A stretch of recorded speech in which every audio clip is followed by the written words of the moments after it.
পথে উনি গেলেন, হুসাইন রাদিয়াল্লাহু তাআলা যাওয়ার কথা কুফায়, না গিয়ে উনি ব্যাক করে চলে গেলেন কারবালায়। টোটাল রাস্তা হচ্ছে 1470 কিলোমিটার।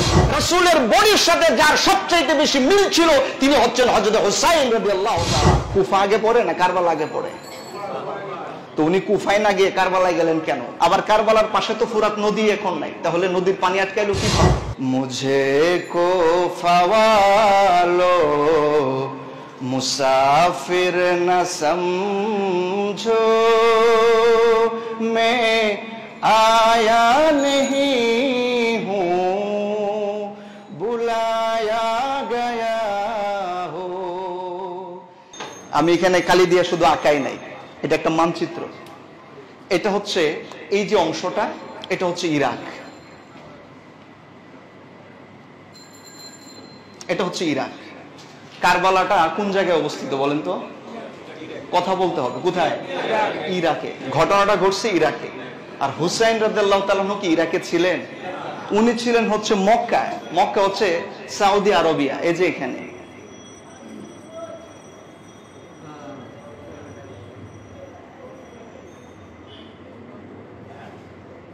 সৌদি আরবিয়াতে উনি ছিলেন, মক্কা ছিল এই জায়গায়।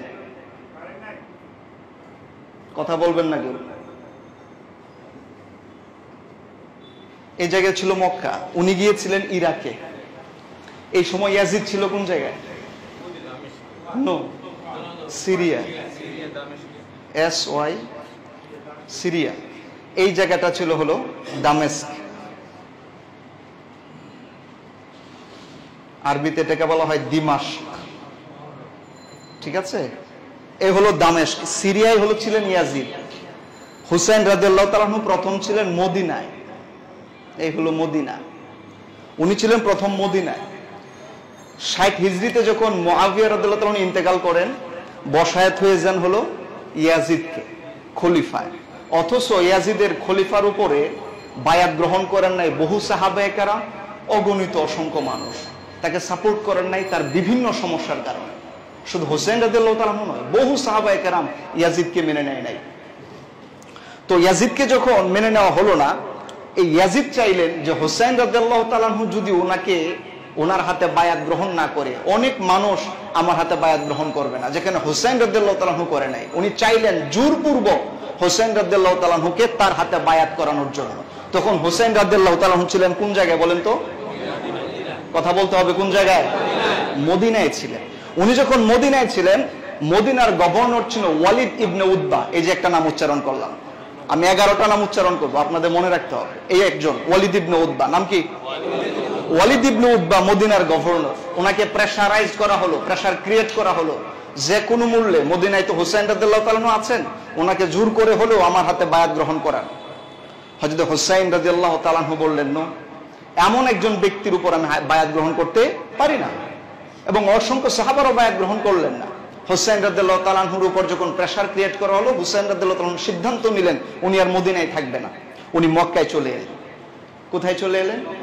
মক্কায়। আর এই যে মক্কায় আপনারা হজ করতে যান না, এটা হচ্ছে জিদ্দা। জিদ্দা বিমানবন্দর দেখছেন না? জিদ্দা বিমানবন্দর কোন সাগরের পাশে বলেন তো? হ্যাঁ, রেড সি। রেড সি মানে হচ্ছে আল বাহরুল আহমার, লোহিত সাগর। লোহিত সাগরের পাশে কিন্তু এই কাবা। তখন হুসাইন রাদিয়াল্লাহু তাআলা এই লোহিত সাগরের পাশে যেখানে মক্কা রয়েছে, ওইখানে উনি চলে এলেন। এটা কিন্তু একটা সাগরের সাগর, কিন্তু আরেকটা আছে, সিরিয়ার পাশে একটা সাগর আছে। এই সাগরের নাম বলতে পারেন কেউ?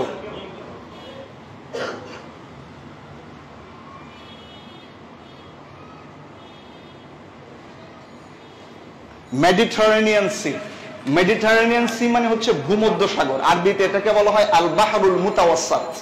ভূমধ্য সাগরটা এই জায়গায়, এটার পাশে সিরিয়া।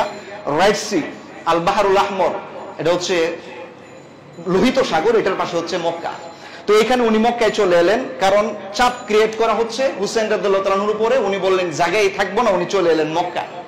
মক্কায় যখন এসেছেন, তখন কুফা যে শহরটা ছিল, ইরাকের একটা শহরের নাম কুফা। শহরটার নাম বলেন তো সবাই? কুফা। কুফা, এই যে এটা কুফা। কুফা, কুফা হলো এমন শহর, এটার মানুষের এই আচরণের কারণে আমরা এখন মাঝে মাঝে কিছু হইলে বলি কুফা লাগছে, মানে সমস্যা শুরু হয়েছে। কুফার মানুষের আচরণ হোসেন রাদিয়াল্লাহু তাআলার সাথে যা ঘটিয়েছেন পৃথিবীর ইতিহাসে কখনো মানুষ এগুলো ভুলবে না। এই কুফা শহর থেকে মানুষ হোসেন রাদিয়াল্লাহু তাআলার কাছে যোগাযোগ করতে লাগলো, হোসেন আমরা ইয়াজিদের হাতে বায়াত গ্রহণ করব না, আপনার হাতে বায়াত গ্রহণ করব। হোসেন রাদিয়াল্লাহু তাআলা প্রাথমিকভাবে কোনো কর্ণপাত করলেন না। ঠিক আছে, একের পর এক চিঠি আসতে লাগলো। কোত্থেকে? কুফা থেকে। এবং এই কুফার অনেক গণ্যমান্য ব্যক্তিবর্গরা হোসেন রাদিয়াল্লাহু তাআলার কাছে বায়াত গ্রহণ করার জন্য এসেছেন, বায়াত গ্রহণ করতে চেয়েছেন। বহু চিঠি আসার পর হযরত হুসাইন রাদিয়াল্লাহু তাআলা আনহু উনি তখন সিদ্ধান্ত নিলেন যে আমি কুফার অবস্থাকে পর্যবেক্ষণ করব।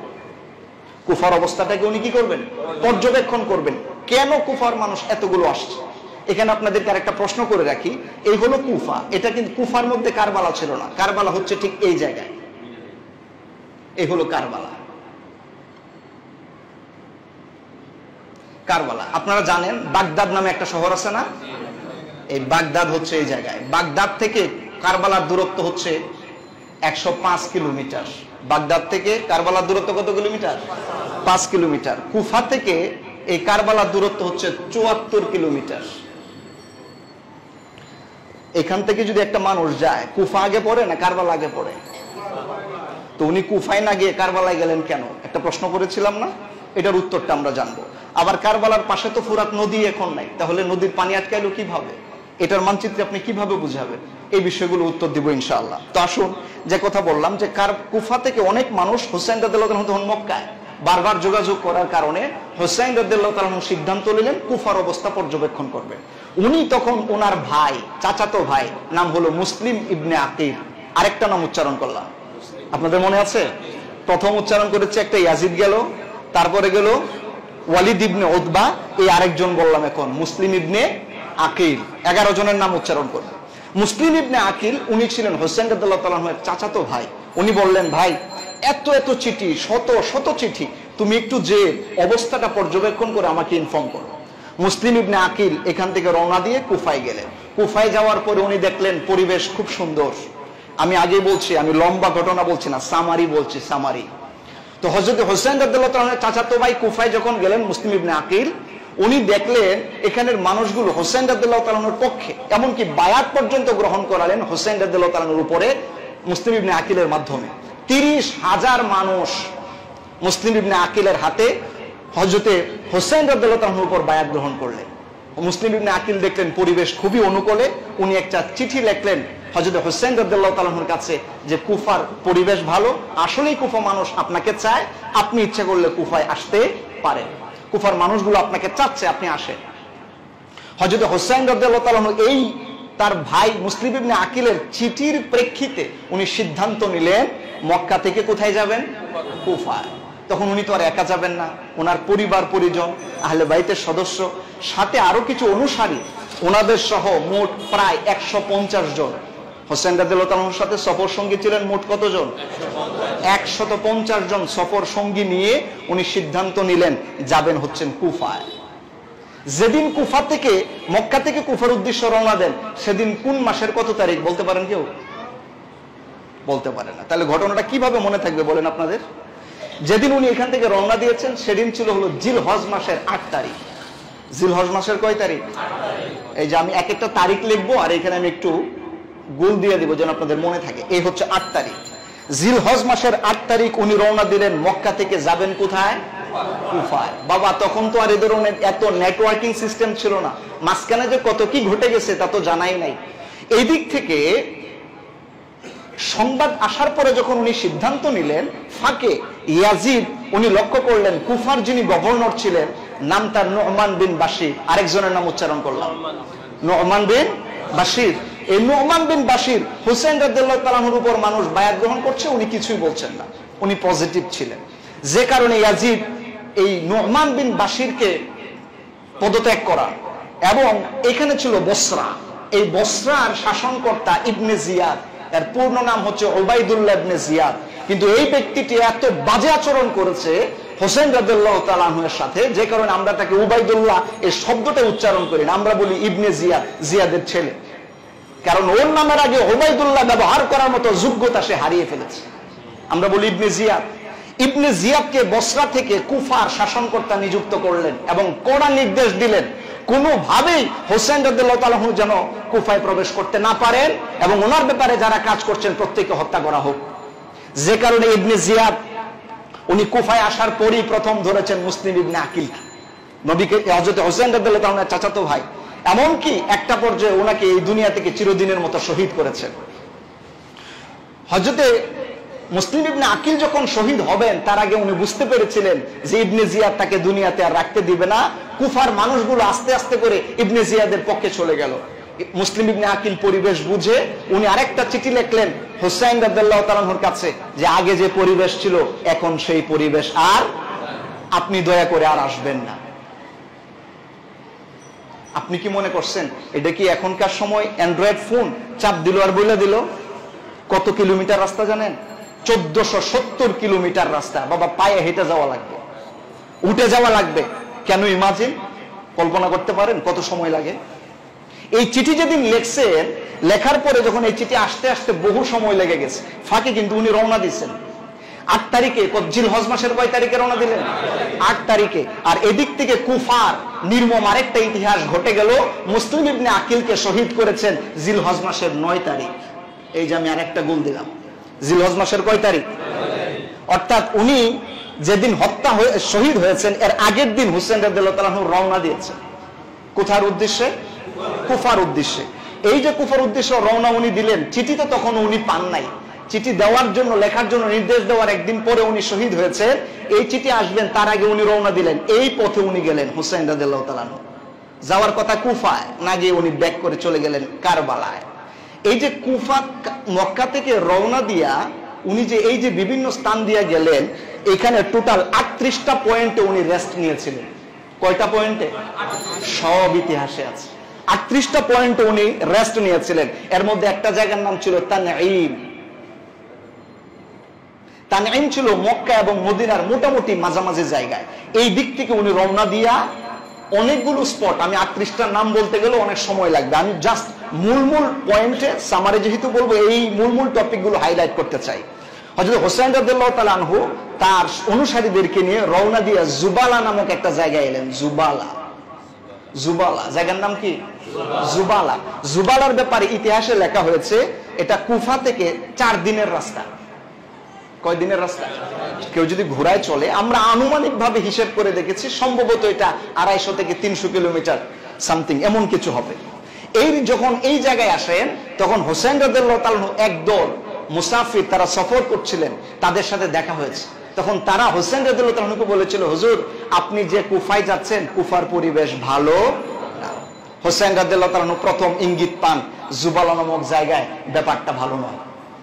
আপনি চিন্তা করুন, হোসেন রাদিয়াল্লাহু তাআলা পরিবার পরিজন সহ রওনা দিয়েছেন নিজের ইচ্ছায় না কুফাবাসীর বারবার অনুরোধের কারণে? সামান্য কথা নয়। আহালদেরকে নিয়ে উনি রওনা দিলেন। এই টোটাল রাস্তা হচ্ছে 1470 কিলোমিটার। এই টোটাল রাস্তা উনি রওনা দিলেন। এই হোসেন রাদিয়াল্লাহু তাআলা এই টোটাল রাস্তায় রওনা দিয়েছেন এবং হেঁটে হেঁটে এবং এই যে পদযানে চড়ে উনি 23 দিন সময় লেগেছিল মক্কা থেকে কারবালায় পৌঁছতে। কতদিন সময় লেগেছিল? 23 দিন। এই যে আমি লিখলাম 23 দিন।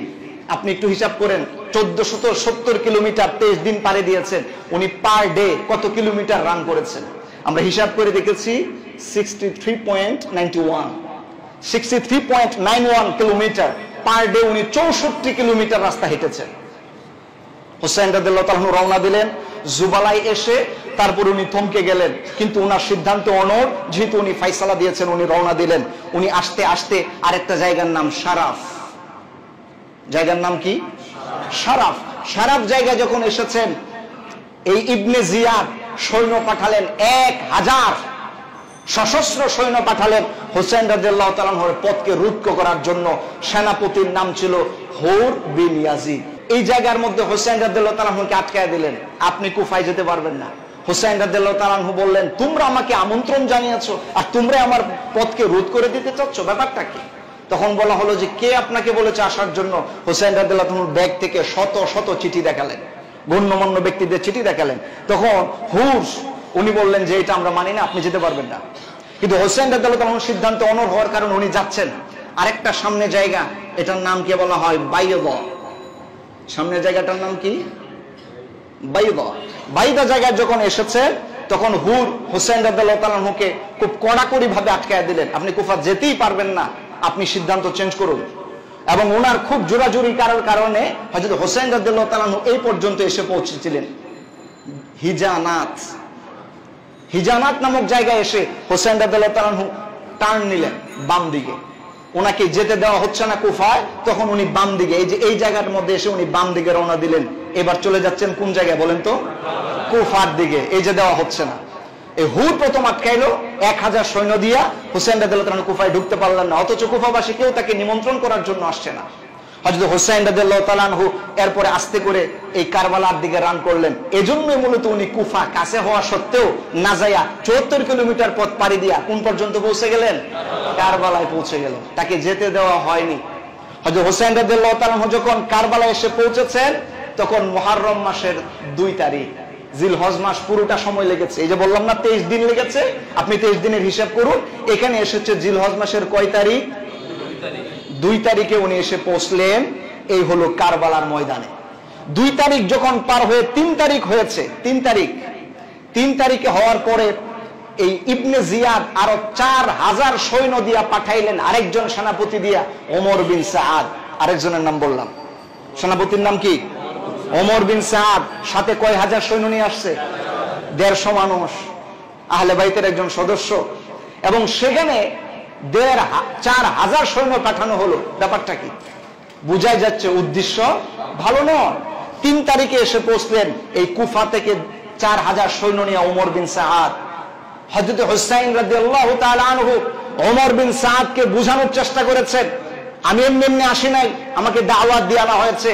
কিন্তু উনি কোন ক্রমেই হুসাইন রাদিয়াল্লাহু তাআলার কথা শুনছেন না। হুসাইন রাদিয়াল্লাহু তাআলা তখন মিটমাট করার জন্য কয়েকটা প্রস্তাব দিয়েছিলেন, একটা প্রস্তাব উনি গ্রহণ করেননি। শেষ পর্যন্ত উনি এই প্রস্তাবগুলো আবার ইবনে জিয়াদের কাছে পাঠালেন যে হুসাইন তো এই কথা বলে। ইবনে জিয়াদ সাফ কথা বলে দিল, হুসাইন রাদিয়াল্লাহু তাআলার কোনো বক্তব্যই গ্রহণ করা হবে না। নাউজুবিল্লাহ পড়েন। তখন ইবনে জিয়াদ অনুভব করেছে হুসাইন রাদিয়াল্লাহু তাআলার সাথে বোধহয় ওনারা পারছেন না। শেষে আরো 8000 সৈন্য দিয়া শিমার বিন জিলজাওশান, আরেকজন নাম শিমার বিন জিলজাওশান, ওকে 8000 সৈন্য দিয়ে আবার পাঠালেন মুহররম মাসের 7 তারিখ। তখন মুহররমের কয় তারিখ? 7 তারিখ এসে ওনাকে আটকায়া দিলেন। এমনকি এই পাশের ফুরাত নদীর পানি ওনাকে গ্রহণ করতে দিচ্ছেন না। আমি আগেই বলেছিলাম ফুরাত নদীর কোন মানচিত্র আপনি এখন পাবেন না। তাহলে এলো কোথা থেকে? ফুরাত নদীটা ওই যে এখানে আপনার ওই অনেক আগে থেকে এটা মূলত এসেছে, বাগদাদের পাশ দিয়ে হয়ে এসে কুফার দিক দিয়ে এদিক দিয়ে চলে গেছে। কিন্তু এখন এটা না দেখালেও একটা সময় একটা ক্যানেল, একটা শাখা এই কুফাতে, এই ফুরাতের একটা শাখা এই কারবালার এই পাশ দিয়ে গিয়েছিল। কিন্তু মূলত ফুরাত থেকে কারবালার দূরত্ব 19 কিলোমিটার। ফুরাত থেকে কারবালার দূরত্ব কত? 19 কিলোমিটার। কিন্তু এই 19 কিলোমিটারের মধ্যে একটা লেকের মতো এসেছিল, যেটা এখন বিলীন হয়ে গিয়েছে। আরে বাবা, আমাদের দেশের কয়টা নদী বিলীন হয়েছে গত 50 বছরে? আপনি বলেন না। এটা একেবারে শক্ত বড় করার কিছু নেই যে নদী গেল কই। নদী তো মাটিতে খেয়ে ফেলাইছে, আর কিছু নদী তো আমরা মানুষেরাই খেয়ে ফেলাই। আমাদের হাতে কি দুর্ক্ষমতা নাই? নদী কেমনে খায় দেখেন না? আর ইচ্ছা করলে নদী বানায়ও দেয়। মাঝে মাঝে যখন বাঁধের পানি ছাইরা দেয়, আমরা পানিতে হাবুডুবু খাই না? আশপাশের আমাদের পড়শিরা এই ধরনের সুন্দর ব্যবহার করেন আমাদের সাথে। তো কি বুঝলেন? অনেক মানচিত্র আমরাই চেঞ্জ করতে পারি। তাহলে এটা চেঞ্জ হয়ে যাবে পৃথিবীর এই 1400 বছর ইতিহাসে, এটা স্বাভাবিক। একটা লেক এখানে ছিল, যেখানে 7 তারিখে এসে এই 7 তারিখে ওনারা সিদ্ধান্ত নিলেন যে এই জায়গায় আর পানি ওনাকে ছুঁতে দেওয়া হবে না। যে কারণে আরো 500 সৈনিক এই লেকের চতুর্পার্শ্ব দিয়ে দাঁড় করায় দিলেন। 500 সৈনিকের নেতৃত্ব যিনি দিয়েছিলেন ওনার নাম হচ্ছে আমর বিন হাজ্জাজ। 500 সৈনিক যারা ফুরাতের পানি আটকায় দিয়েছিলেন, এর সেনাপতির নাম কি?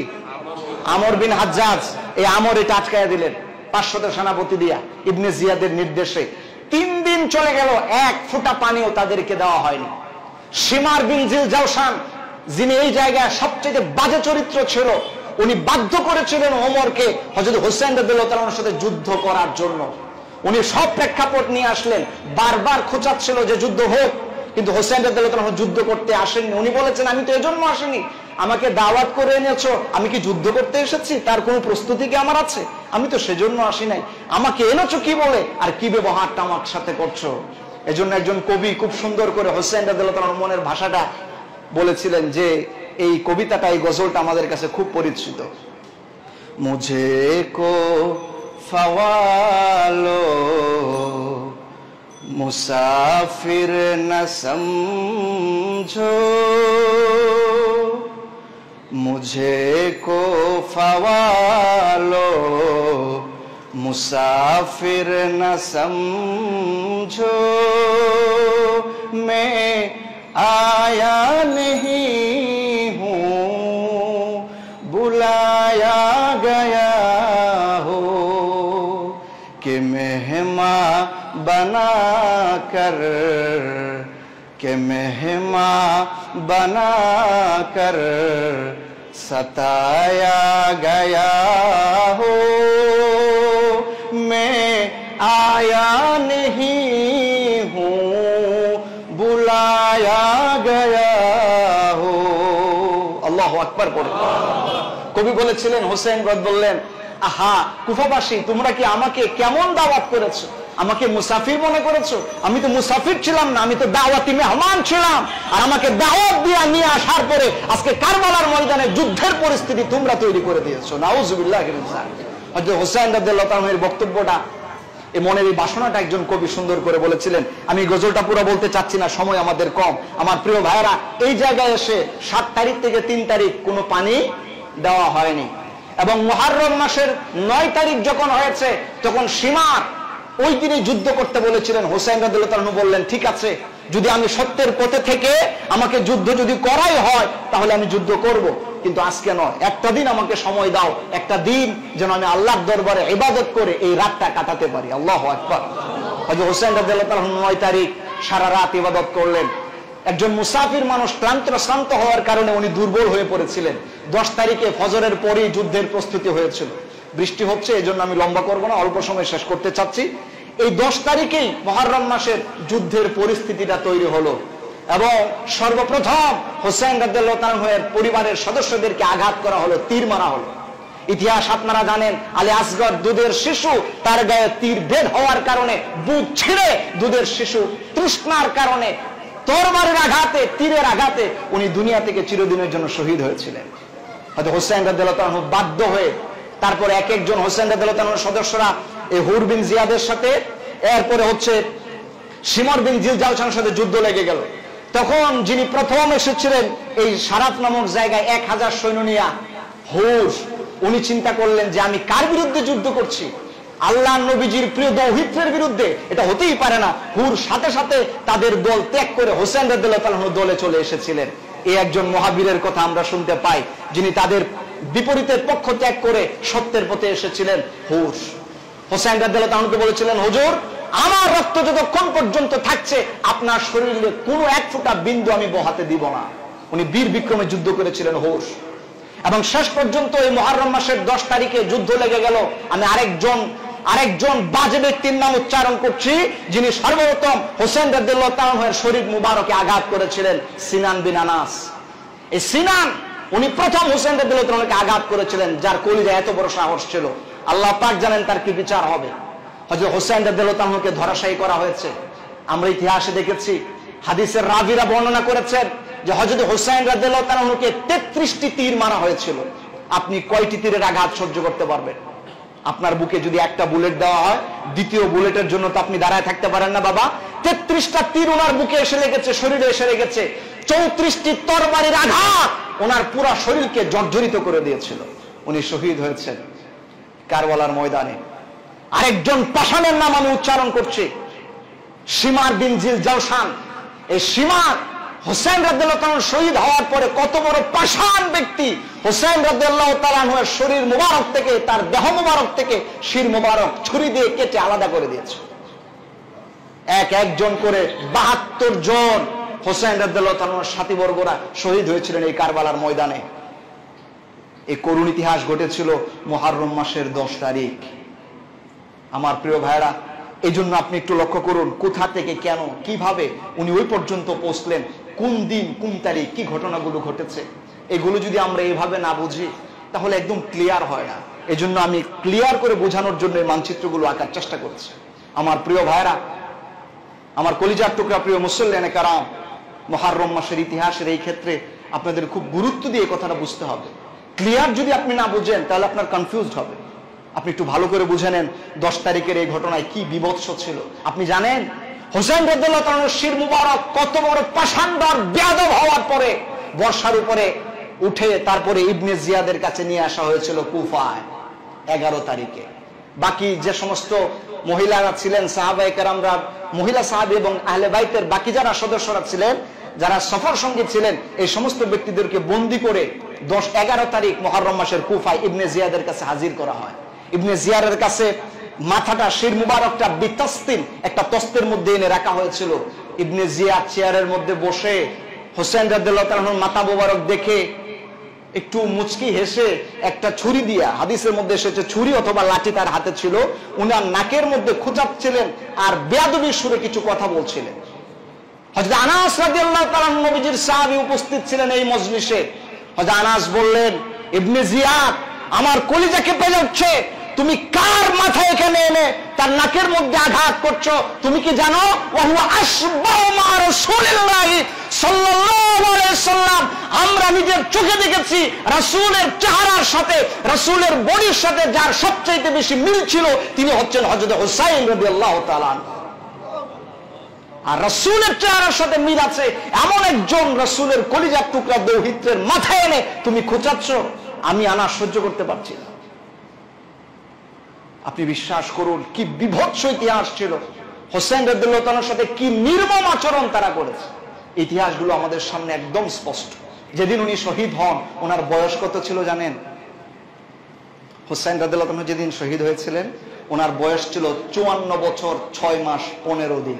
যেমন রাসূলের চেহারার সাথে সাদৃশ্যপূর্ণ দৌহিত্রের সাথে যারা এই বেয়াদবি করেছে তাদের পরিণতি দুনিয়াতে কেমন হয়েছে এটা আমাদেরকে আল্লাহ দেখিয়েছেন। আখিরাতে কি হবে আল্লাহু আ'লাম, আল্লাহ ভালো জানেন।